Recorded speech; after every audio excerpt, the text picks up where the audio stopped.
की कथा भी मिलेगी। गोपियों ने कहा भी है गोपिका गीत में अपने, तव कथामृतम तप्त जीवनम कविभिरीडितम कल्मषापहम्। तव कथामृतम तप्त जीवनम कविभिरीडितम कल्मषापहम्। श्रवणमङ्गलम् श्रीमदाततं भुवि गृह्णन्ति ते भूरिदा जना। भुवि गृह्णन्ति ते भूरिदा जना। आपके जो कथामृत का आस्वादन करते हैं उनके समस्त प्रकार के कलमश दूर हो जाते हैं, सारे पाप धुल जाते हैं। और आज संत का दर्शन हुआ है और वही कथा आज प्रारंभ होने वाली है। ज्ञान के पर्वत ध्यान के सागर बालयति सुखदेव कहाए। वेद समस्त्र और शास्त्र सभी मुनिराज के मानस माही समाये।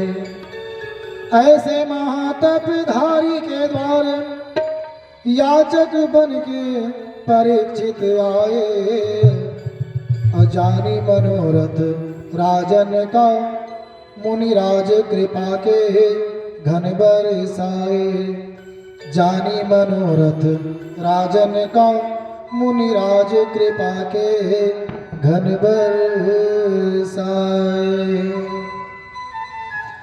आज के दिवस का मैं जाऊं बलिहारा।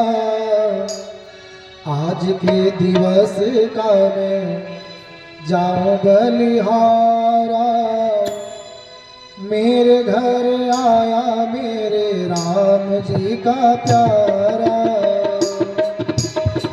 मेरे घर आया मेरे राम जी का प्यारा। आज के दिवस का मैं जाऊं बलिहारा। मेरे घर आया मेरे राम जी का प्यारा। आज के दिवस का मैं जाऊं बलिहारा। मेरे घर आया मेरे राम जी का प्यारा।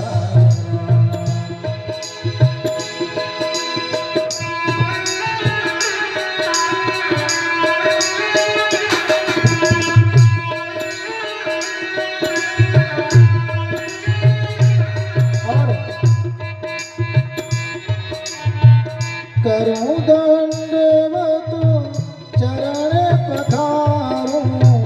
तन मन धन संतन परवारूं। करो दंडवत चरण पधारूं। तन मन धन संतन परवारूं। आज के दिवस का मैं जाऊं बलिहारा। मेरे घर आया मेरे राम जी का प्यारा। आज के दिवस का मैं जाऊं बलिहारा। मेरे घर आया मेरे राम जी का प्यारा।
कथा हरिओ चारे पाप करे ओ रोको तारे आज के दिवस का बलिहारा, आज के दिवस का जाऊं बलिहारा मेरे घर आया मेरे राम जी का प्यारा। आज के दिवस का मैं जाऊं बलिहारा मेरे घर आया मेरे राम जी का प्यारा मेरे घर आया मेरे राम जी का प्यारा। ओ मेरे घर आया मेरे राम जी का प्यारा मेरे घर आया मेरे राम जी का प्यारा। ओ मेरे घर आया मेरे राम जी का प्यारा श्री सुखदेव भगवान की जय हो राजा ने बड़े सुंदर सुंदर प्रश्न किए और श्री सुखदेव भगवान ने कहा वरीयानेशते प्रश्न कृतो लोकहितं नृपो आत्मित सम्मतः पुंसां श्रोतव्यादिषु यः नरः। आपका प्रश्न बड़ा श्रेष्ठ है। वरीयानेशते प्रश्न, आपका प्रश्न बहुत श्रेष्ठ है। यह प्रश्न आपने केवल अपने लिए नहीं किया है, संसार के जितने प्राणी हैं सब मरण धर्म है, सब मरणासन्न है और सबके लिए ये प्रश्न है। इदं भागवतं नाम पुराणं ब्रह्म संहितं।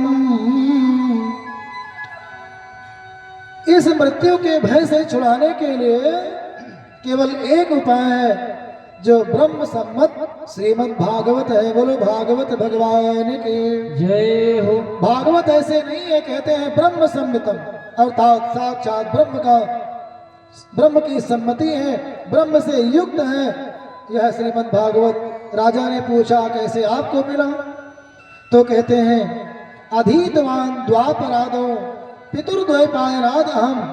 द्वापर के प्रारंभ में मैंने अपने पिताजी से इसका अध्ययन किया था, वही भागवत आपको सुनाऊंगा और आपकी मुक्ति हो जाएगी। लेकिन हे राजन, आपके पास तो 7 दिन का समय है। खट्वांग नाम के राजा थे, उनको क्षण भर का समय था, वो भी मुक्त हो गए। आप चिंता मत करो, बस मेरी बात का थोड़ा सा ध्यान रखो। राजा ने कहा क्या ध्यान रखना है? जितासनो जित श्वासो जित संगो जितेन्द्रिया स्थूले भगवती रूपे मनः संधारे धिया। ये सभी श्रोताओं के लिए, विद्यार्थी के लिए या जीवन में कोई कुछ भी प्राप्त करना चाहता है तो सबके लिए यह श्लोक श्री सुखदेव भगवान ने राजा परीक्षित से कहा है, सावधान किया है। जितासनो सबसे पहले बताया कि अपने आसन को जीतो, कुछ देर तक एक स्थान पर एक आसन में बैठना सीखो। 1 घंटा नहीं बैठ पाएंगे तब सिद्धि कैसे प्राप्त होगी? एक बार इधर एक बार उधर, ऐसा वैसा। खैर सुखासन भी चाहिए, अगर बैठने में कष्ट है तो अलग बात है, लेकिन पहले अपने आसन को जीतो, अपने श्वास को जीतो, जो संसार की वासना संग है उसको जीतो, अपनी इंद्रियों को अपने वश में करो। और सबसे बड़ी बात कहते हैं, श्री सुखदेव जी की बात है, जो निराकार उपासना परम तत्व का आराधन करते हैं वे कहते हैं स्थूले भगवत, अर्थात साकार भगवान गोविंद में अपने मन को लगाओ। मनः संधारे दिया, ऐसा करने के बाद निश्चित ही आपकी मुक्ति हो जाएगी। सुंदर कथा प्रारंभ किया है, भगवान के सूक्ष्म और स्थूल स्वरूपों का वर्णन किया है, विभिन्न देवताओं के द्वारा प्राप्त होने वाले फलों का वर्णन किया, लेकिन संक्षेप में कहा कि सब देवता की जैसे पूजा की जाती है, धन चाहिए तो लक्ष्मी जी की पूजा करो, ये चाहिए तो उनकी, सौभाग्य चाहिए तो पार्वती की, अनेक देवता हैं। लेकिन जैसे आकाश से गिरा हुआ जल नदी सरोवर आदि के माध्यम से समुद्र में जाता है, उसी प्रकार सबकी पूजा गोविंद को ही प्राप्त होती है। इसलिए अकामः सर्व कामो वा मोक्ष कामा उदारधि, कोई कामना हो तो कोई कामना ना हो तो, मोक्ष की इच्छा हो तो क्या करना है? तीव्रेण भक्ति योगेन यजेत पुरुषम परम। तीव्र भक्ति योग से, भक्ति योग कमजोर ना हो। अगर भक्ति कमजोर रहेगी, आधा मन उधर लग जाएगा। हनुमान जी को प्रसाद मान दिया, काम नहीं पूरा हुआ तो दुर्गा माता के शरण में पहुंच गए, और तो और साईं बाबा के शरण में पहुंच गए, और वहां भी कामना नहीं पूरी हुई तो हरियर हरियर चादर लेकर के। तो ये भावना नहीं होनी चाहिए। इसलिए तीव्रेण भक्ति योगेन, अपनी भक्ति को तीव्र करो, कोई समझौता नहीं, अनन्य भावना लेकर के आओ, और उनके चरणों में जब लगा दोगे तो अवश्य ही आपको अपने इच्छित वस्तु की प्राप्ति हो जाएगी।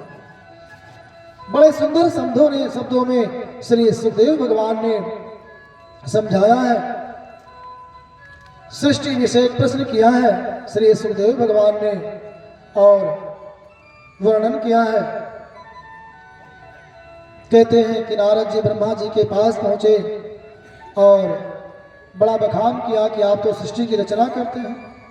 ब्रह्मा जी ने कहा, मैं सृष्टि रचना थोड़ी करता हूं, मैं तो उसे केवल दिखा देता हूं।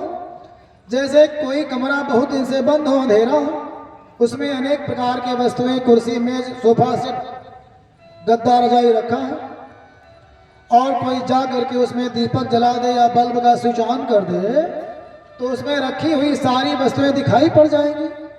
तो इसका मतलब ये नहीं हुआ कि जिसने दीपक जलाया उसी ने सारे कुर्सी मेज बनाया है, उसने तो केवल दिखा दिया है। इसी प्रकार मेरी भी स्थिति है, मैं तो संसार को केवल दिखा देता हूँ, बाकी उसका निर्माण करने वाले, जन्म देने वाले, सृजन करने वाले तो मेरे पिता श्री नारायण है। बोलो श्री लक्ष्मी नारायण भगवान की जय हो। प्रेम से बोलो हरि शरणम हरि शरणम। सुंदर सृष्टि का वर्णन किया है, और श्री सुखदेव जी भगवान कहते हैं कि ब्रह्मा जी ने कहा कि ईश्वर सर्वव्यापक है, और मुझे चतुश्लोकी भागवत का उपदेश प्राप्त हुआ, और उसी के आश्रय लेकर के मैं इस सृष्टि में अपने कार्य को करता हूँ और शक्ति प्राप्त करता हूँ तपस्या के द्वारा। तपते अगमना कछु संसारा, मुझे आदेश हुआ कि तपस्या करो, और उसके बाद चतुश्लोकी भागवत का उपदेश हुआ है। अहमेवा समेवाग्रे नान्यद यत् सत् सत्परम् पश्चादहं यदि तच्च योऽवशिष्येत सोऽस्म्यहम्। चतुश्लोकी भागवत में 4 श्लोक हैं। पहले में ब्रह्म की बात है, दूसरे में माया की बात, तीसरे में संसार की बात की गई है, और चौथे श्लोक में संसार को किसको जानना है उसकी बात की गई है। चारों श्लोकों की बड़ी सुंदर व्याख्या है, लेकिन कथा को आगे बढ़ाना है। चतुश्लोकी भागवत का नित्य पाठ करना चाहिए। अगर चारों श्लोकों का पाठ आपने कर लिया ना, तो भागवत जी के पाठ का फल आपको प्राप्त हो जाएगा। कोई कठिन भी नहीं है। लोग कहते हैं संस्कृत बहुत कठिन है, मैं उनसे कहता हूं संस्कृत कहाँ लिखी बताइए? हिंदी तो लिखी है साक्षात, सारे हिंदी वाले अक्षर लिखे, उसको तुम संस्कृत बोलते हो और देख करके घबरा जाते हो। उसको हिंदी मान करके पढ़ो, वही छोटा बड़ा लिखा है। ABCD जो नया अक्षर हमारे लिए है, जिसको मैंने कभी पहले देखा ही नहीं था, उसको तो हम समझ पढ़ लेते हैं, और जो छोटा बड़ा ज्ञातक हिंदी जानते हैं, उसी अक्षरों में संस्कृत लिखी है, उसको हम कहते हैं कठिन है। ये केवल हमारी कमजोरी है। इसलिए संस्कृत को कठिन मत मानिए, अध्ययन कीजिए और चतुश्लोकी का भागवत का पाठ करके अपने जीवन को सफल बनाइए, भागवत का संपूर्ण फल प्राप्त कीजिए। कहते हैं कि आज श्री विदुर महाराज अपने भवन से निकले हैं और देशाटन कर रहे हैं। देशाटन करते करते आज उद्धव जी से भेंट हो गई।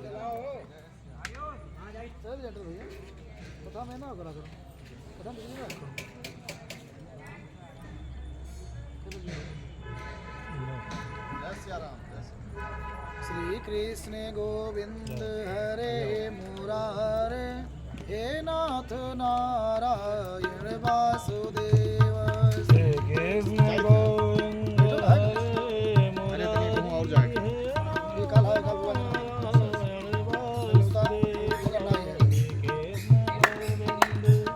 अरे मुरारी ये चलेगा बहुत हल्का से।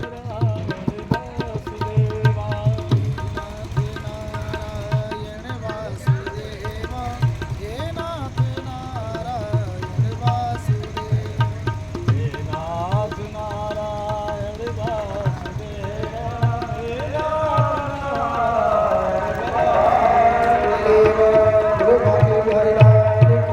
हे जय हो। तो आज श्री विदुर महाराज घूमते घूमते श्री उद्धव जी से मिले हैं और श्री सुखदेव जी महाराज कहते हैं कि जब विदुर महाराज उद्धव जी से मिले तो उद्धव जी ने कहा कि हे महात्मन, भगवान तो अपने धराधाम को छोड़कर चले गए हैं। उनकी सुंदर लीला सुनाई, संक्षिप्त रूप में सुंदर लीला सुनाई। विदुर जी ने कहा और सुनने की इच्छा है? तो श्री उद्धव जी ने कहा कि आप चले जाओ श्री मैत्रेय महाराज के पास। क्यों? क्योंकि जब भगवान सुधाम जाने लगे थे ना, तो उनके पास में उस समय या तो मैं था और या फिर मैत्रेय महाराज थे, दो ही लोग थे। तो मैत्रेय महाराज से श्री भगवान ने कहा कि देखो, जब विदुर महाराज जान पाएंगे कि मेरा परम धाम हो गया है तो वे पीड़ा को सहन नहीं कर पाएंगे। इसलिए जब विदुर जी मिलेंगे तो उनसे मेरी कथा को सुनाना और उनका दुख दूर करना। जैसे विदुर महाराज ये बात सुन पाए तैसे हर्षित हो गए, गदगद हो गए कि भगवान के इतने भक्त, लाखों करोड़ों भक्त हैं और अंतिम समय में उन्होंने मेरी याद किया। श्री विदुर जी महाराज रोने लगे और श्री मैत्रेय महाराज की खोज में चले गए हैं। मैत्रेय महाराज को प्राप्त किया और वहां सुंदर सत्संग प्रारंभ हुआ है। मैत्रेय महाराज से सुंदर प्रश्न किया विदुर जी ने और सबसे पहले सृष्टि के क्रम का वर्णन करते हैं। जो सृष्टि का क्रम है ना, वो बड़ा अद्भुत है। हम लोग विचार करते हैं, अनेक प्रकार के विदेशी स्वदेशी इतिहासकारों, विद्वानों, वैज्ञानिकों के लेख को पढ़ा भी है। कुछ लोग विदेशी विचारकों जैसे डार्विन आदि हैं, उनके विचार को मानते हैं। वे तो कहते हैं कि पहले एक कोषकीय जंतु आया, फिर 2 कोषकीय हुआ, फिर 3 कोषकीय हुआ। जैसे जैसे आवश्यकता पड़ती गई वैसे वैसे सृष्टि का क्रम, विकास आगे बढ़ता गया। जीव के मन में आया कि मुझे तैरना है तो उसके तैरने के लिए पंख आ गए, उड़ना है तो उड़ने के लिए पंख आ गया। और कुछ लोग तो यहाँ तक कहते हैं कि मनुष्य का विकास बंदर से हुआ है। अब जो कहते हैं बंदर से हुआ है, हम तो कहते हैं बंदर से उन्हीं का विकास चाहे हुआ हो, वह बंदर की संतान है, हम तो रघुबर की संतान है। बोलो बाके बिहारी लाल की जय हो। अगर बंदर की संतान होते, कहते हैं कि जब बंदर का विकास हुआ तो उसकी पूंछ गायब हो गई और मनुष्य बन गए। इतने बंदर हम लोग देखते हैं, इतनी उम्र हो गई कोई बंदर मनुष्य नहीं बना। और तो और 84 लाख योनियां हैं। अगर बंदर ऐसे बनते होते, 1 कोष के 2 कोष के बढ़ते बढ़ते विकास करते, तो 84 लाख से 85 लाख, 86 लाख, 1-1 करोड़ हो जाता। क्यों नहीं बढ़ रहा है? ये सब केवल उनका झूठा विचार है, अपने विचार को थोपने का प्रयास करते हैं। जो सृष्टि का विकास है वो नारायण से ही हुआ है और कुछ नहीं है। नारायण के मन में आया, एक हम बहुत श्यामा, मैं अकेला हूं, बहुत हो जाऊं। और मन में आया सृष्टि हो जाए, सृष्टि हो गई। अब आप लोग एक प्रश्न कर सकते हैं कि जब भगवान ने कहा सृष्टि हो जाए, अचानक सृष्टि हो गई, तो फिर कोई छोटा, कोई बड़ा, कोई काला, कोई गोरा, कोई अमीर, कोई गरीब, ऐसे विषम सृष्टि क्यों हुई? जब एक साथ सब लोग आए तो एक तरह से सबको होना चाहिए था। कुछ लोग कहते हैं ना कि पहले अंडा आई कि मुर्गी आई, जिसको वेदांत की भाषा में कहते हैं वृक्ष बीज न्याय। पहले वृक्ष आया कि बीज आई, आजकल की भाषा में मुर्गी अंडा कहते हैं। तो जैसे वृक्ष आया कि बीज आया, आखिर कोई पहले आया होगा ना, तो उसका उत्तर यही है, भगवान के मन में आया सृष्टि हो जाए। सृष्टि हो गई, चाहे वृक्ष आ गया चाहे बीज आ गई हो, और एक बार सारी सृष्टि प्रारंभ हो गई और उसके बाद एक क्रम प्रारंभ हो गया। और जो विषमता है, विषमता का कारण यह है कि जब प्रलय होना हुआ ना, पहले प्रलय होगी तब तो सृष्टि होगी। जब प्रलय होना होता है तो किसी के पास ये सूचना नहीं आती है कि कल प्रलय है, भैया आप लोग अपने अपने कर्मों को भोग लो, अपना सामान बांध लो, परसों प्रलय है, ऐसी कोई सूचना नहीं आती है। अचानक प्रलय आती है, जिसका जैसा कर्म है उस कर्मों को लेकर के वह ईश्वर में ही समाहित हो जाता है। सारा ब्रह्मांड भगवान में ही समाहित हो जाता है और जब तक उसकी इच्छा होती है उसके रोम रोम में समाहित रहता है। रोम रोम प्रतिलागे कोटि कोटि ब्रह्मांड, उसके शरीर में सारा संसार समाहित रहता है। और जय सृष्टि उपाई त्रिविधि बनाई, संग सहाय न दूजा, उसे सृष्टि बनाने के लिए किसी चीज की आवश्यकता फिर नहीं पड़ती है। वही निमित्त है, वही उपादान है, वही कारण है। जब मर्जी हुई सृष्टि प्रकट कर दिया और मर्जी हुई तो लय कर दिया। आप इसको ऐसे थोड़ा आसानी से समझ सकते हैं, जैसे माताएं रोटी बनाती हैं तो रोटी बनाने के लिए आटा चाहिए, पानी चाहिए, चकला चाहिए, आग चाहिए, सारी व्यवस्था हो तब एक बनाने वाला चाहिए, तब बन पाती है। तो बनाने वाला हो गया निमित्त और सब उपादान मतलब सामग्री हो गई। लेकिन भगवान को इस सृष्टि के बनाने में कहीं से कुछ लाना नहीं पड़ता है। संग सहाय न दूजा, उसके पास सारी सामग्री ही केवल प्रकट कर देता है। और आसानी से समझना हो तो ऐसे समझिए, जैसे आपने मकड़ी देखा होगा, वेदांत में लूता न्याय कहते हैं। लूता मतलब मकड़ी। जैसे मकड़ी जाला जब बनाती है तो क्या कहीं से वो रुई कपास लेकर के आती है तो सूत पिरोती है? उसके शरीर से ही सूत्र निकलता है और जितना मर्जी वो खूब बड़ा सा जाल माला बनाती है, उसी में जब तक मन करता है झूलती है। झूलते झूलते मन भर जाता है तो वो समस्त जालों को अपने अंदर ही खा लेती है, अपने अंदर ही समाहित कर लेती है।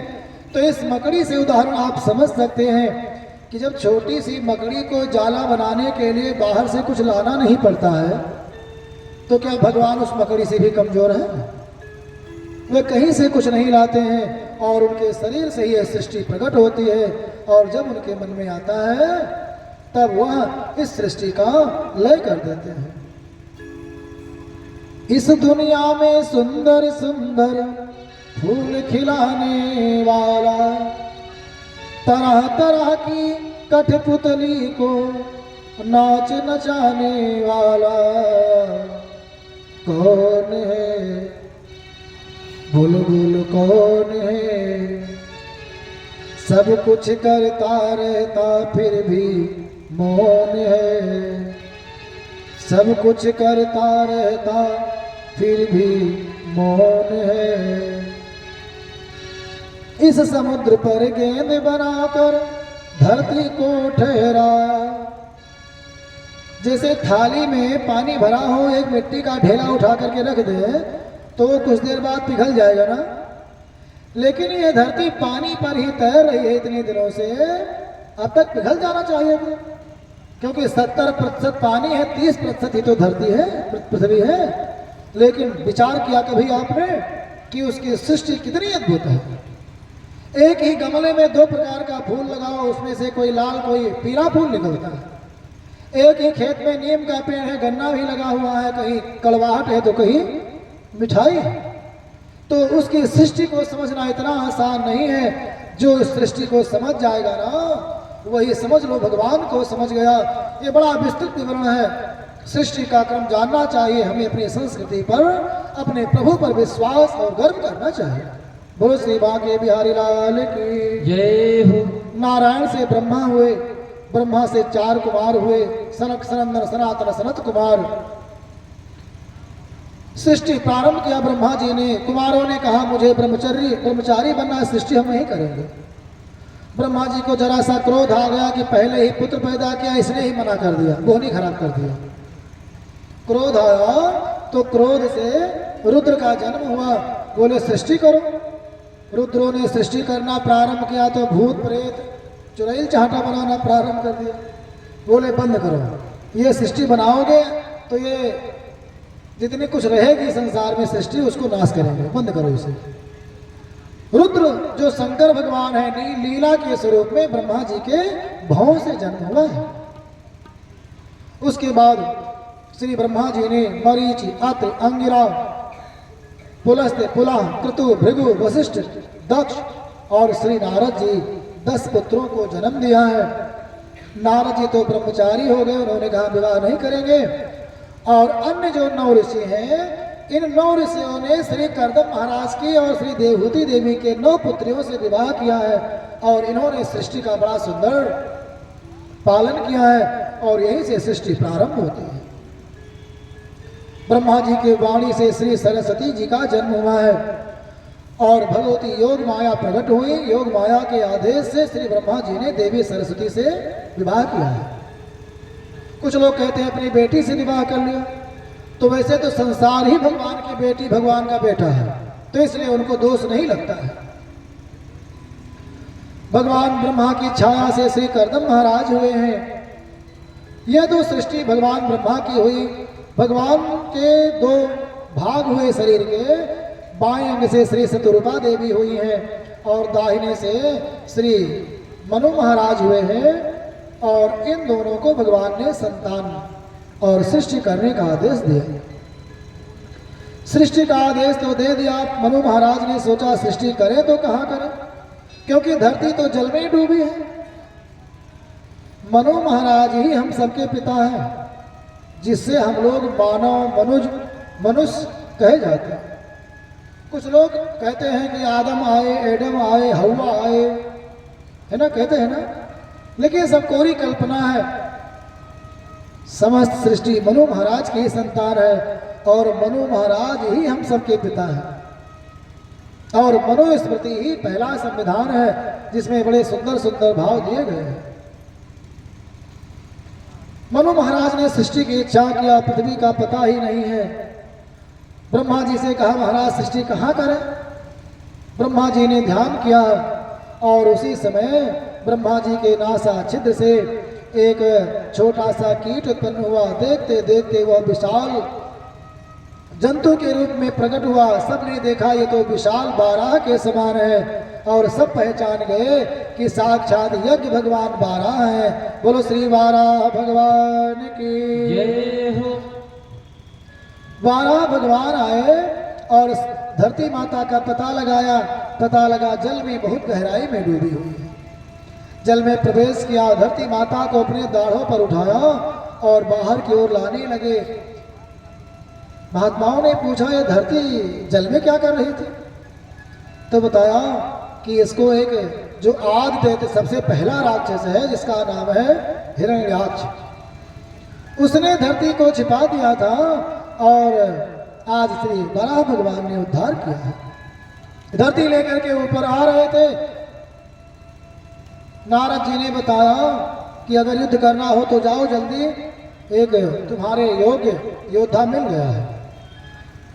हिरण्याक्ष पहुंचा, बार बार बाधा पहुंचा रहा है, लेकिन भगवान बाराह ने सोचा जब धरती को हम अपने उचित स्थान पर रख देंगे तभी इससे युद्ध करेंगे। यह गुण हमारा भी होना चाहिए। जिस लक्ष्य के लिए हम निकले हैं उसमें कितनी भी बाधा हो, उस बाधा को हमें देखना नहीं है, उस बाधा को पार करना है। बाराह भगवान ने धरती को स्थापित किया, तब उससे आए, बोले क्या बात है। हिरण्याक्ष से घनघोर युद्ध हुआ है और भगवान ने उसका उद्धार किया। बोलो श्री बाराह भगवान की जय हो। ये बाराह कौन था? कहते हैं कि महाराज कश्यप और दिति देवी का ये पुत्र था, जो गोधूली की बेला में गर्भ में आया था, इसलिए राक्षस हो गया था।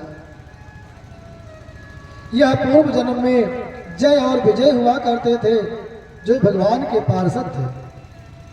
एक समय की बात है, श्री सनकादिक ऋषियों के नासा क्षेत्र में नाक में भगवान नारायण के चरणों के ऊपर चढ़ी हुई तुलसी की सुगंध पहुंची और मन हुआ कि चलो आज भगवान का दर्शन करते हैं। वैकुंठ धाम पहुंचे और जैसे द्वार पर पहुंचा, देखा दो द्वारपाल खड़े हैं सोटाली। कभी कोई उनको रोकता नहीं था, आज दोनों द्वारपालों ने रोक दिया।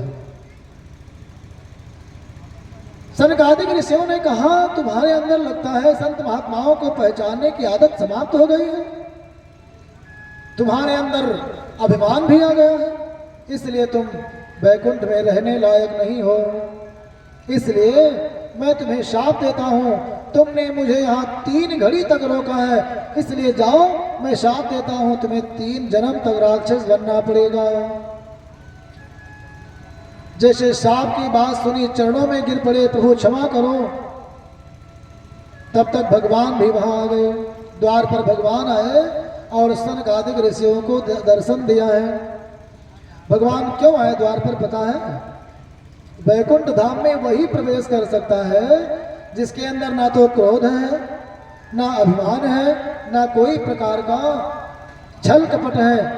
आज जय विजय को अभिमान हुआ, इसलिए उनको शाप मिला, और सनकादिक ऋषियों में क्रोध आ गया, इसलिए उनको प्रवेश ही नहीं मिला, भगवान द्वार पर ही आ गए। जय विजय चरणों में गिरे, प्रभु आपने मेरे ऊपर ये कौन सा दंड स्थापित कर दिया है?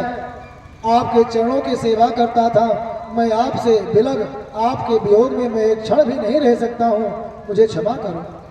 भगवान ने कहा कि हे सेवकों, ये मेरी इच्छा थी, इसलिए जाओ, तुम 3 जन्म राक्षस बन करके रहोगे, लेकिन मेरी प्रतिज्ञा है कि तुम्हारे 3 जन्म का उद्धार करने के लिए मैं 4 अवतार ग्रहण करूंगा। सनकादिक ऋषि वहां से विदा हुए, रोते बिलखते जय और विजय आए हैं। पहले जन्म में हिरण्याक्ष और हिरण्यकश्यपु बने। भगवान ने पहले 12 अवतार लिया, फिर हिरण्यकश्यप को मारने के लिए नृसिंह अवतार लिया। वही आकर के रावण और कुंभकर्ण बने हैं। मेरे प्रभु ने श्री राम जी का अवतार धारण किया है। और उसके बाद में श्री भगवान की इच्छा अनुसार शिशुपाल और दंतवक्र बने हैं। श्री गोविंद भगवान श्री कृष्ण ने अवतार लेकर के इन दोनों का भी उद्धार किया है। 4 अवतार ग्रहण करके इन सब का उद्धार किया है। कहते हैं श्री ब्रह्मा जी के जो पुत्र हैं श्री कर्दम महाराज, आज बड़ी तपस्या की है। तपस्या का फल प्राप्त हुआ। ब्रह्मा जी ने कहा कि मनो महाराज अपनी कन्या का, जो उनकी 3 कन्याएं हैं, आकुति, प्रसूति और देवहूति को लेकर के आएंगे तुमसे विवाह करने के लिए, उनके साथ तुम विवाह कर लेना। श्री कर्दम महाराज ने आज्ञा मानी है।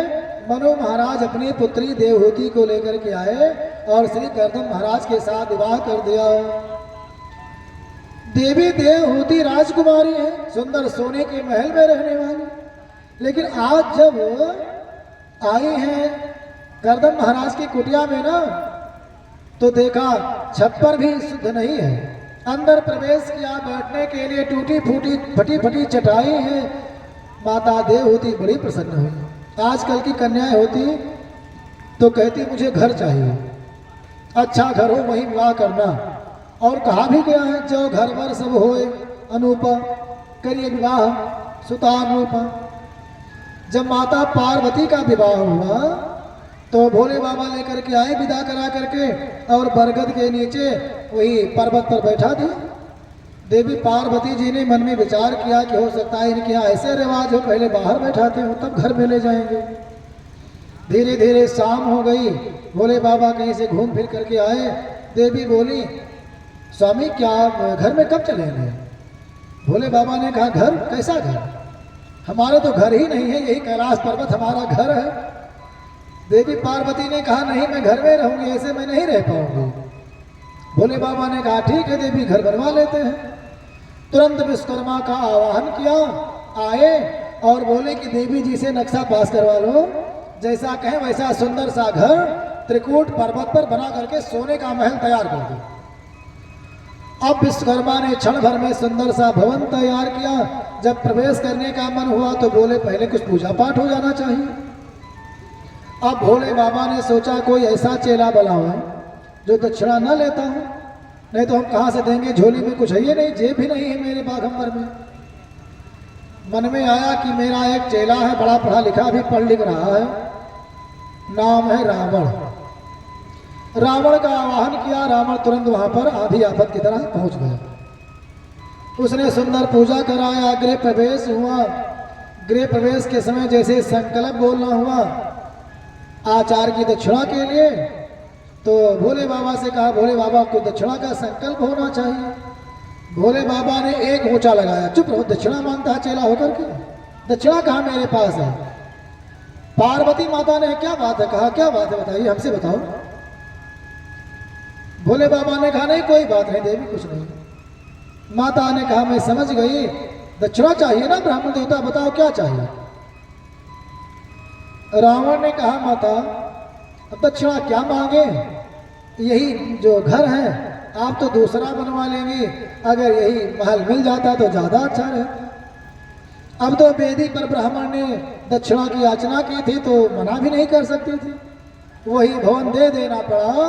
भोले बाबा ने देवी जी की ओर देखा, देवी जब हम कहते हैं कि हमारे घर नहीं है, घर नहीं लिखा है, तो क्यों घर के लिए परेशान हो?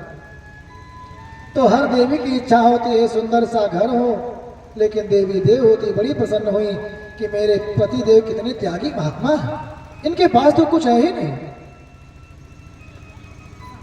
एक दो दिन निवास किया। श्री कर्दम महाराज चले गए तपस्या करने के लिए, बाहर बैठ करके समाधि लगा ली और देवी देवहूति सेवा करते करते 40 साल बीत गया और समाधि नहीं टूटी। भगवान का ध्यान करते हैं, प्रभु कृपा करो, पति की सेवा करते हैं, भगवान का ध्यान करते हैं और विचार करते हैं कि ऐसे देवता, ऐसे पति का साथ जन्म जन्म मिलता रहे। मेरे सर पर रख दो भगवान, मेरे सर पर रख दो भगवान अपने ये दोनों हाथ, देना हो तो दीजिए जन्म जन्म का साथ, देना हो तो दीजिए जन्म जन्म का साथ। मेरे सर पर रख दो बाबा, मेरे सर पर रख दो भगवान अपनी ये दोनों हाथ, देना हो तो दीजिए जन्म जन्म का साथ, देना हो तो दीजिए जन्म जन्म का साथ। देना हो तो दीजिए जन्म जन्म का साथ, देना हो तो दीजिए जन्म जन्म का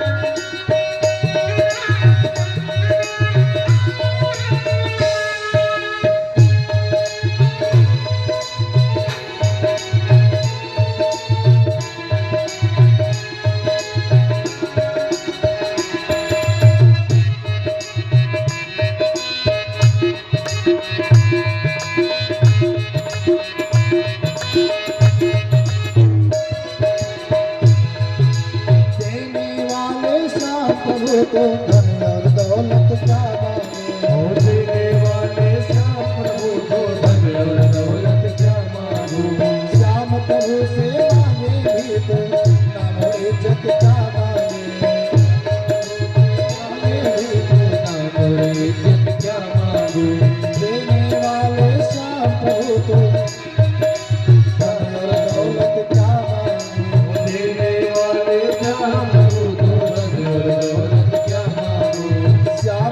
प्रभु से मांगे भी तो ना मोर इज्जत क्या मांगे। प्रभु से मांगे मेरे जीवन में अब कर दो, मेरे जीवन में अब कर दो, मेरे जीवन में अब कर दो कृपा की बरसात। देना हो तो दीजिए जन्म जन्म का साथ। हो देना हो तो दीजिए जन्म जन्म का हाथ। मेरे सर पर रख दो बाबा, मेरे पर रख दो बाबा, मेरे सर पर रख दो बाबा, मेरे सर पर रख दो बाबा। अपने ये दोनों हाथ देना हो तो दीजिए जन्म जन्म का साथ। देना हो तो दीजिए जन्म जन्म का साथ। देना हो तो दीजिए जन्म जन्म का साथ। देना हो तो दीजिए जन्म जन्म का साथ। हो जय श्री कृष्णा, जय जय श्री कृष्णा, जय श्री कृष्णा, जय जय श्री कृष्णा। बोलो जय श्री कृष्णा, जय श्री कृष्णा, जय श्री कृष्णा, जय श्री कृष्णा। बोले बाबू बिहारी लाल की। जय हो।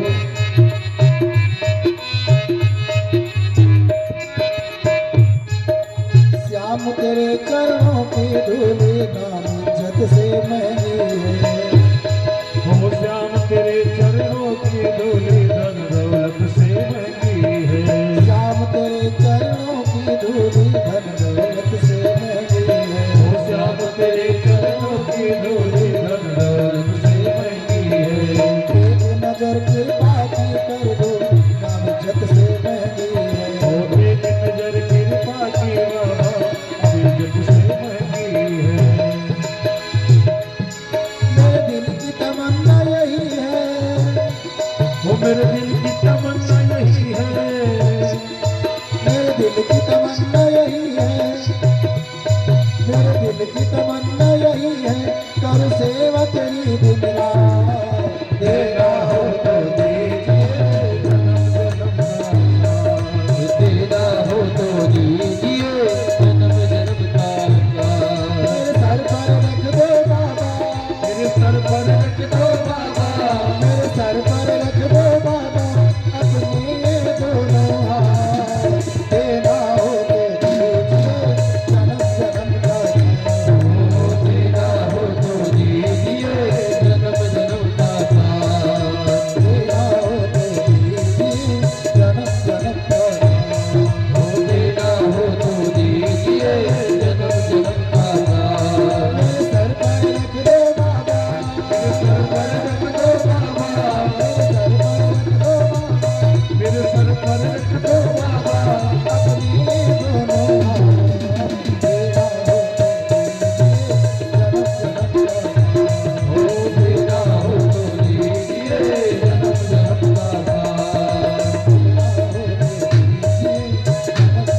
साथ। हो देना हो तो दीजिए जन्म जन्म का साथ। प्रेम से बोलो हरि शरणम। हरि शरणम। आज श्री करदम महाराज की जब समाधि टूटी ना, देखा देवी जी सेवा कर रही, पहचान ही नहीं रहे हैं। देवी जी ने कहा मैं आपकी ब्याहता पत्नी हूं। श्री करदम महाराज बड़े प्रसन्न हुए, इतनी सेवा दूसरी देवी छोड़कर कब चली गई होती। बोली देवी वरदान मांगो, क्या चाहिए। माता देवहूति ने कहा क्या चाहिए, एक पत्नी को क्या चाहिए। गोद सोनी है, बेटा बेटी अगर हो जाए तो एक सहारा हो जाए। आप तो समाधि में ही रहते हैं। मनोकामना पूर्ण करने के लिए आज विमानम कामगम छत्तस तर्हेवा विरची करत। एक कामग नाम का, कामग माने कामना के अनुसार गमन करने वाला सुंदर विमान आज प्रकट किया है कर्दम महाराज ने।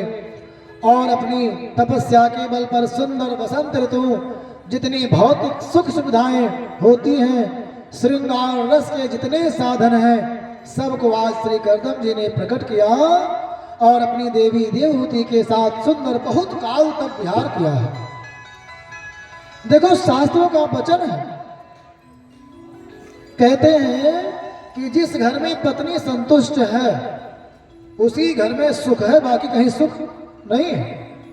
इससे कोई मतलब नहीं है कि आपका घर बहुत बड़ा बना है, बहुत महंगा पेंट लगा है,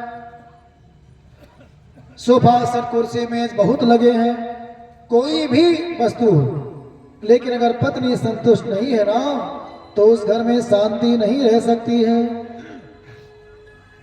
संतुष्टो भार्या भर्ता, भर्ता भार्या चतुष्यति, तत्रैव वेश्मनि कल्याणम संपद्यते पदे पदे। जिस घर में पति पत्नी को संतुष्ट रखता है, पत्नी पति को संतुष्ट रखती है, उसी घर में सारी सिद्धियां आती हैं।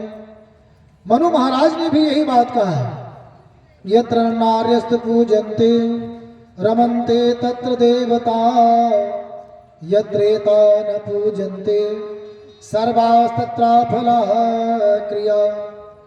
जहां इनका सम्मान नहीं है वहां सारे क्रियाकलाप व्यर्थ है। क्यों? क्योंकि देवी ही ऐसी शक्ति है जो संसार को जन्म देती है। अगर जन्म देने वाली जननी ही असंतुष्ट है तो संसार कैसा रहेगा, आप कल्पना करो। छोटी सी बात बताएं, अगर माता प्रसन्न नहीं है ना देवी, और रोटी बना दी आपने खा लिया, तो उस रोटी का कुप्रभाव भी आपके ऊपर प्रकट हो जाएगा। या तो मन आपका खुश नहीं रहेगा, या कहीं चोट चपेट लग जाएगी, उसका कोई ना कोई दुष्परिणाम मिल ही जाएगा। इसलिए सदैव भोजन बनाए तो प्रसन्न होकर के बनाए, लेकिन बेचारों जबरदस्ती प्रसन्न कैसे रहें? आप कोई प्रसन्न रखने का उपाय करेंगे तब तो। अब करवा चौथ है, सब लोग कुछ लेकर के आवे, आप लेकर के ना आवे तो कैसे खुश रहेंगे? तो इसलिए अन्योन्याश्रित रहना चाहिए, डिपेंड टू ईच अदर।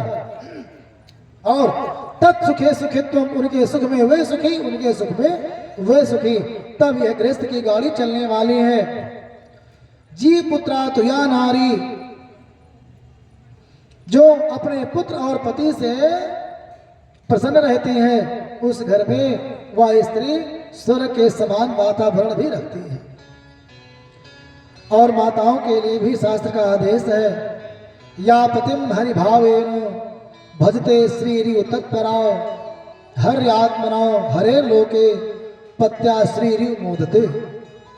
जो देवी स्त्री अपने पति की सेवा लक्ष्मी के समान हो करके उनको नारायण मान करके करती है ना, वह इस लोक में तो सुख पाती ही है, परलोक में भी लक्ष्मी के समान सुंदर भोग करते हुए निवास करती है। इसलिए आनंद इसी में है। चाहे घर में सूखा रूखा बना हो, सुंदर सुमति के साथ परिवार भर बैठ करके भोजन करो, कितना अच्छा लगता है। परिवार में साथ रहने का एक छोटा सा उपाय आप लोग और भी कर सकते हैं। नित्य प्रति सायंकाल जो सबके घर में पूजा होती है, तो अकेले कोई आरती धूप ना कर दे। लोग क्या करते हैं, कोई घर की बिटिया या कोई जाता है धूप आरती करके, मिश्री का भोग लगा करके और बात खत्म। पूरे परिवार एकत्र हो जाओ, कोई एक छोटी सी सुंदर सी आरती कर दो, पूरे परिवार ताली बजा करके जो कुछ झांझ मंजीरा घर में हो गाओ बजाओ, और 5 मिनट के लिए 10 मिनट के लिए कीर्तन भजन कुछ करके आरती धूप करके भगवान को सहन करो, भोजन भोग लगा कर। इस तरह करने से परिवार भर रोज एकत्र होंगे। कुछ परिवार में हम देखते हैं कि जब टहलने गांव में निकल गए घूमने के लिए, तो रात के 11 बजे ही लौट करके आते हैं। ये गलत बात है। जब आप कोई समय निश्चित कर देंगे कि 7:30 बजे घर में आरती धूप होगी, कहीं भी रहो आ जाओ, बात खत्म, तो वो भाग करके घर आएंगे।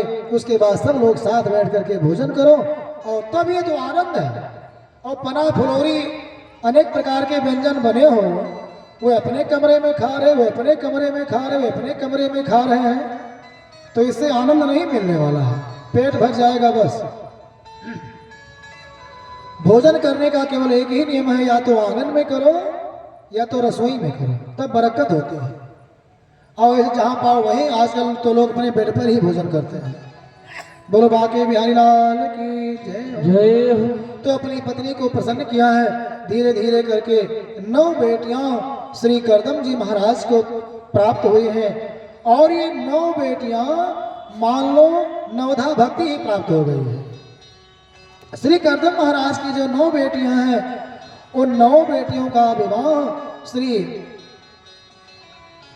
करदम जी ने किया है। कला देवी का विवाह मरीचि के साथ, अनसुईया का विवाह अत्रि के साथ, अरुंधति देवी का विवाह वशिष्ठ के साथ, ख्याति का भृग के साथ, शांति का धर्मण के साथ, क्रिया का क्रतु, हविर्भू का पुलस्त्य आदि जो ये देवियां हैं ना, करदम महाराज की 9 देवियां इतनी सत्यमती हैं, पतिव्रता हैं कि 9 भक्ति, 9धा भक्ति की से तुलना की गई है। अब जब 9धा भक्ति आ गई तो भगवान को तो आना ही है, लेकिन करदम महाराज तपस्या करने के लिए जाना चाहते हैं। देवी देवती ने कहा कि आप नहीं जानते हैं, हमारे घर भगवान आने वाले हैं, जिसके लिए जा रहे हो तपस्या करने, अगर वे घर आ जाए तो क्या दिक्कत है, कुछ देर और रुक जाओ। करदम महाराज ने कहा ठीक है देवी। आज श्री करदम महाराज पुनः रुके हैं और समय प्राप्त हुआ है। श्री करदम महाराज जी के घर में सुंदर सा बालक उत्पन्न हुआ है, और उसका स्वरूप कैसा है? हिरण्यकेशा पद्माक्ष पद्ममुद्रा पदाम्बुजा, सोने के समान चमकीले चमकीले से केस हैं, गोल्डन कलर के, और उनका जो वर्ण है ना कपिल वर्ण है, सुंदर सुनहरा रंग है, हाथ पांव मुखारविंद सब लगता है कमल के समान है, और ऐसा स्वरूप होने के नाते लोके कपिल इत्याख्याम गंताते कीर्तिवर्धनः, इसलिए उनका नाम कपिल हुआ है। बोलो श्री कपिल भगवान की जय हो। कपिल भगवान को प्राप्त किया, सुंदर दर्शन हुआ, लेकिन श्री करदम महाराज को तो तपस्या लगी थी, चले गए तपस्या करने के लिए। माता जी को भी चिंता अब नहीं है, पुत्र हो गया। मैंने कल कहा था ना कि अगर पुत्र है और पति अगर नहीं भी है, कहीं विदेश प्रदेश गया है, तो भी चिंता माताओं को नहीं होती है। माता ने देखा कि मेरा बालक कुछ बड़ा हुआ है, उसके पास आज हाथ जोड़ करके बैठी, बोली पुत्र तुम तो साक्षात भगवान हो ना, इसलिए मैं तुमसे कुछ प्रश्न करना चाहती हूँ। ये जो कपिलोपाख्यान है सुनने लायक है, पूरी भागवत 7 दिन की, अगर केवल कपिलोपाख्यान पर की जाए तब तो कुछ आनंद आवे। अब एक श्लोक की व्याख्या करके आगे बढ़ेंगे। देवहूति माता ने कहा कि हे पुत्र, लेकिन यहां पर भगवान भगवान कह रहे हैं, हे भगवान मेरे पास मेरे पिताजी मनु महाराज जैसा किसी का पिता ही नहीं है, सतरूपा जैसी माता, करदम महाराज जैसा ऐसा पति जो श्री ब्रह्मा जी का पुत्र है, अखंड तपस्वी, आप 9धा भक्ति के समान 9 बेटियां मुझे प्राप्त हुई, आप जैसा परम पुरुष पुत्र प्राप्त हुआ, इतना सब कुछ होते हुए हे बेटा मुझे संतोष क्यों नहीं हुआ है, मुझे शांति क्यों नहीं प्राप्त हो रही, मुझे आनंद क्यों नहीं आ रहा? कृपया इसका समाधान करो। जीव को शांति कैसे प्राप्त हो, आनंद का अनुभव कैसे करें, यही सबके लिए तो आवश्यकता है ना। सब लोग शांति ही खोजते हैं, और इसका उत्तर श्री कपिल महाराज देते हैं। चेता खल्वस्य बंधाय मुक्तये चात्मनो मतम गुणेषु सक्तं बंधाय रतम वा पुंसि मुक्तये।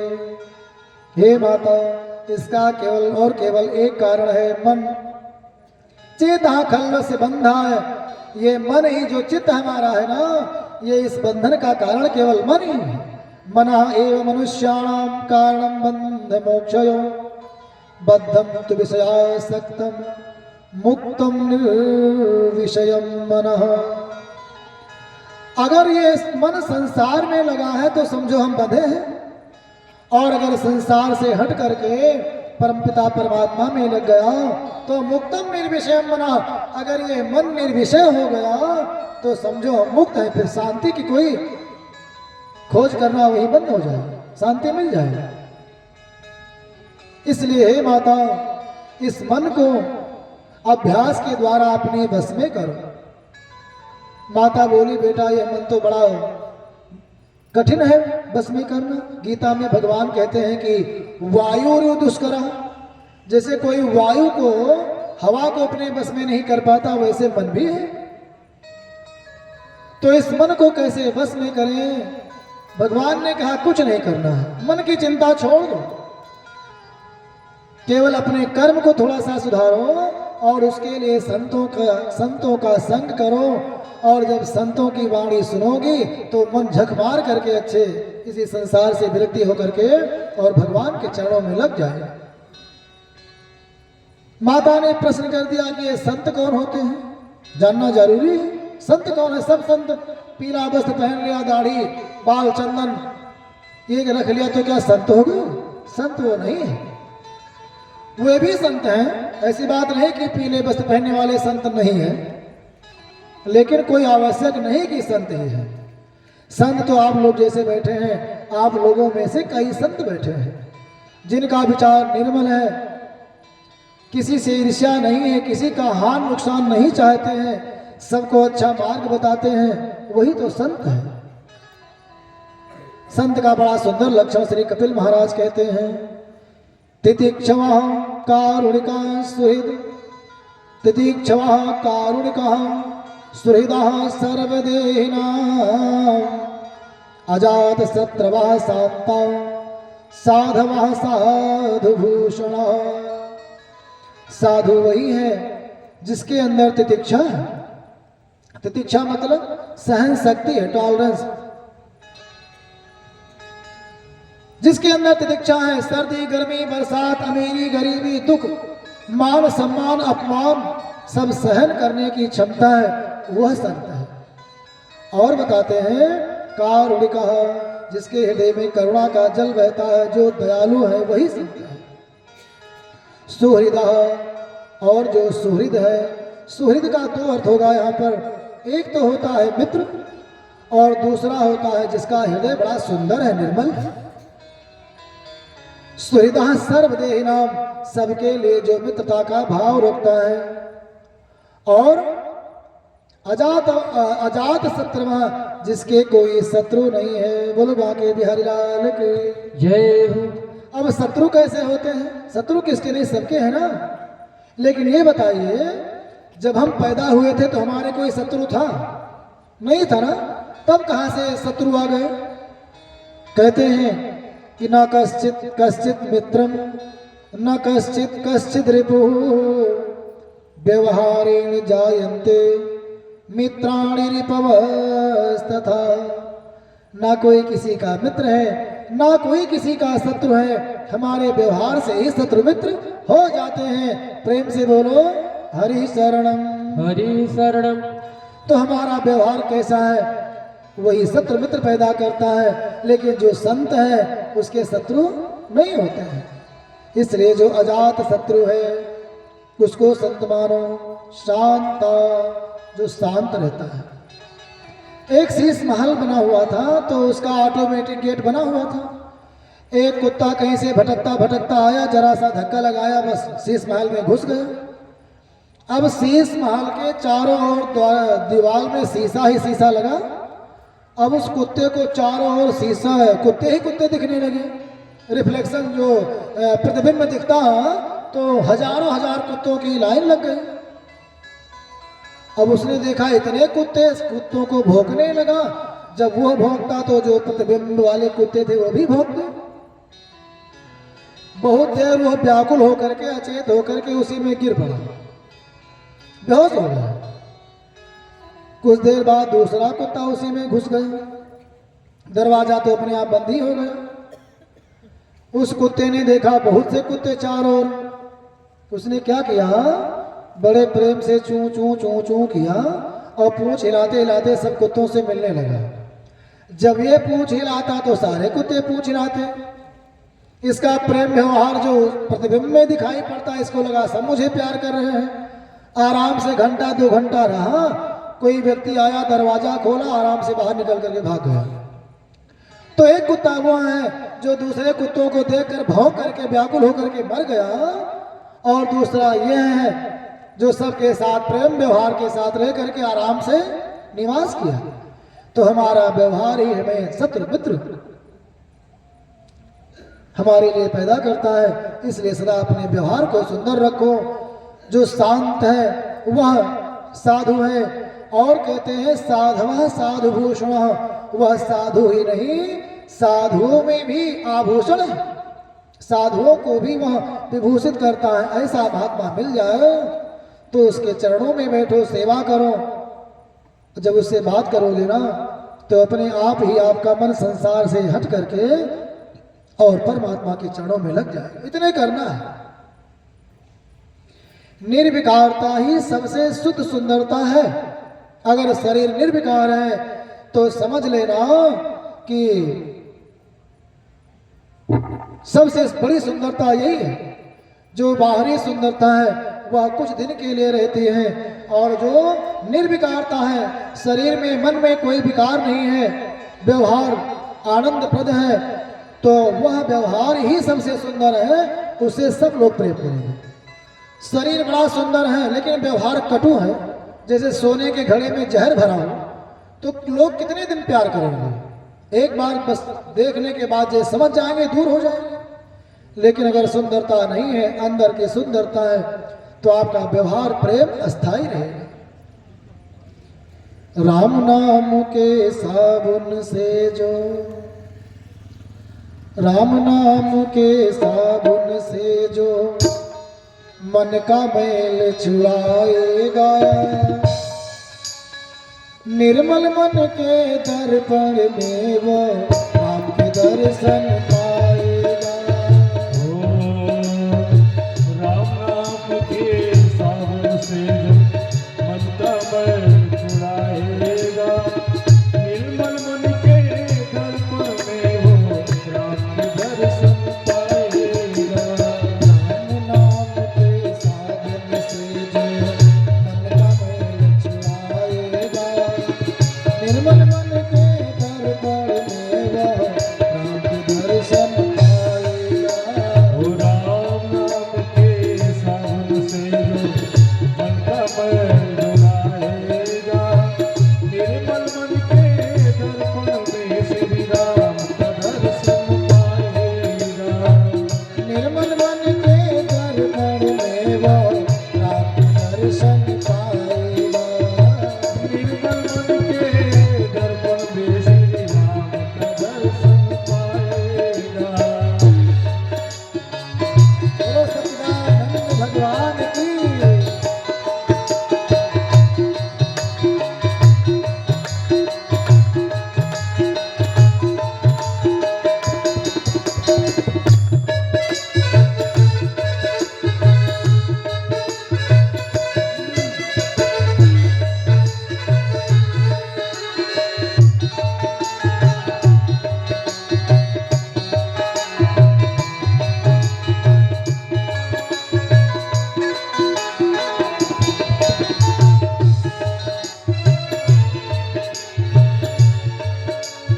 मेरे शरीर अनमोल है प्राणी, राम कृपा से पाया है।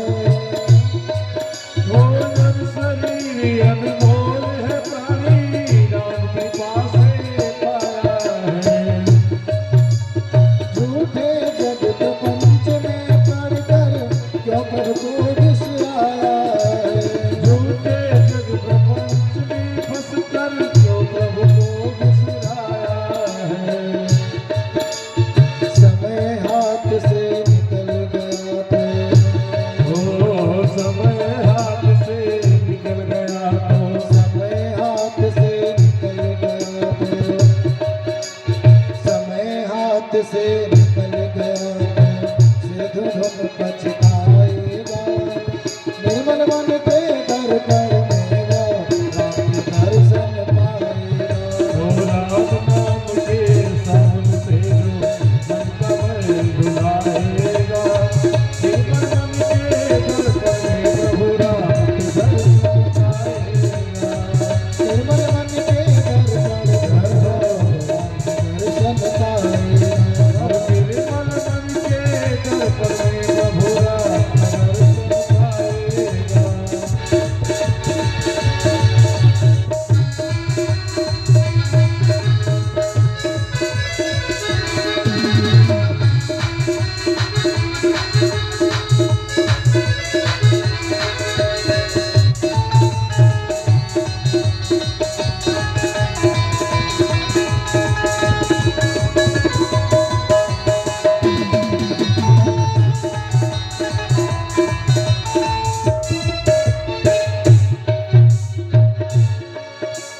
नारी से प्यार करो। झूठ कपट निंदा को त्यागो, हर प्राणी से प्यार करो।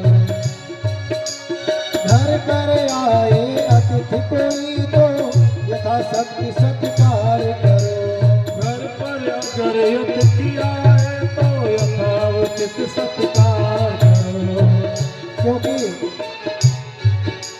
पता नहीं किस वेश में आकर, पता नहीं किस वेश में आकर नारायण मिल जाएगा।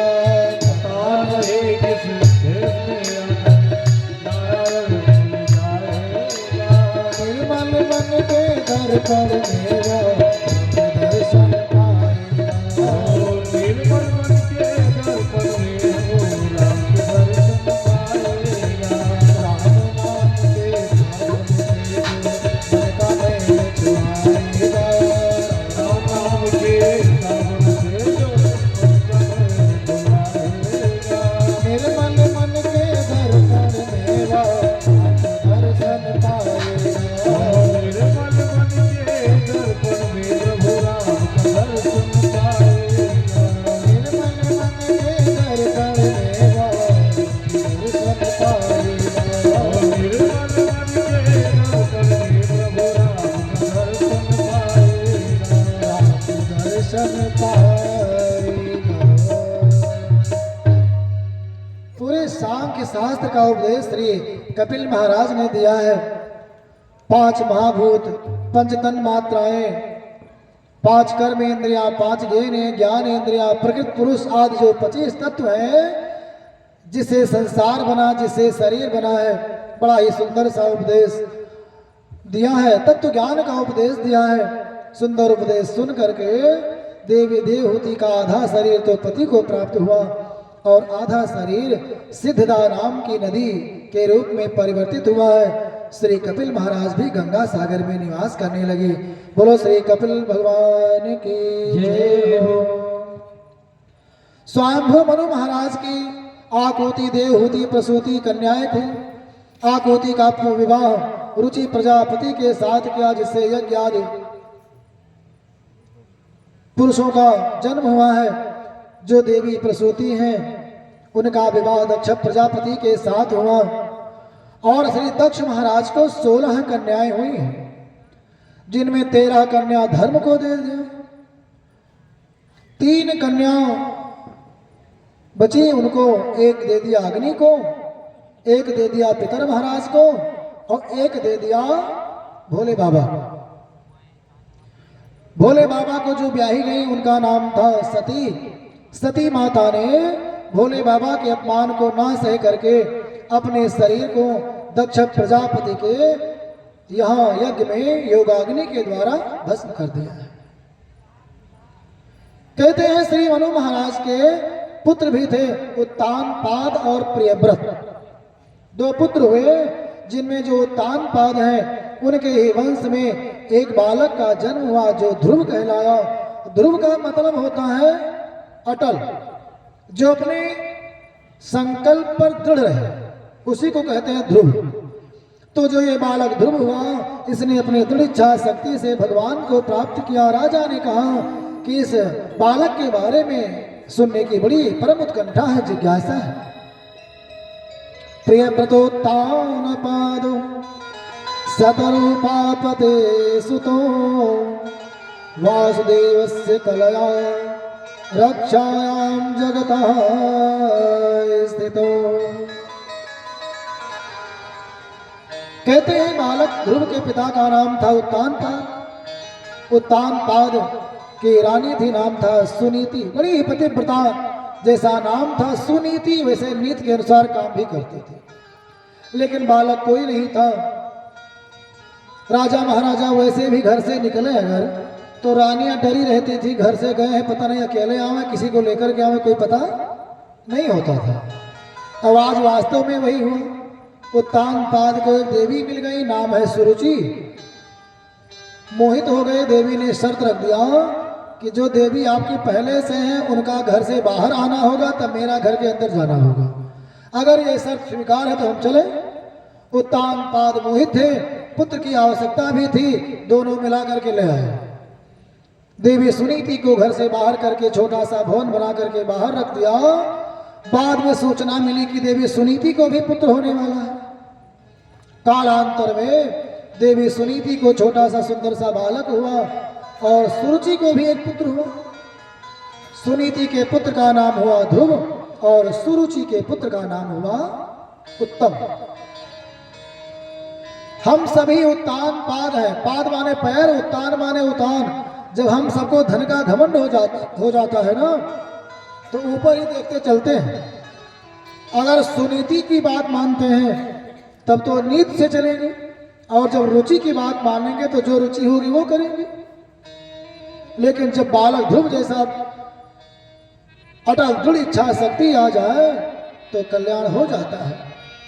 आज बालक ध्रुव ने देखा मेरा छोटा भाई पिताजी के सिंहासन पर बैठा हुआ माताजी के पिताजी के गोदी में बारी बारी खेल रहा है। छोटा सा बालक मन में आया, ला हम भी बैठ जाएं। जैसे बैठना चाहा तो सौतेली माता सुरुचि ने हाथ पकड़ा, खींच करके दूर पटक दिया। अब क्षत्रिय बालक है तो छोटा ही, लेकिन स्वभाव क्षत्रिय का है। क्षत्रिय समाज में बैठ करके सुंदर बड़े बड़े राजाओं महाराजाओं की कथा हो रही है। ये बड़े सौभाग्य की बात है। क्षत्रियों ने इस संसार के लिए बहुत त्याग किए हैं।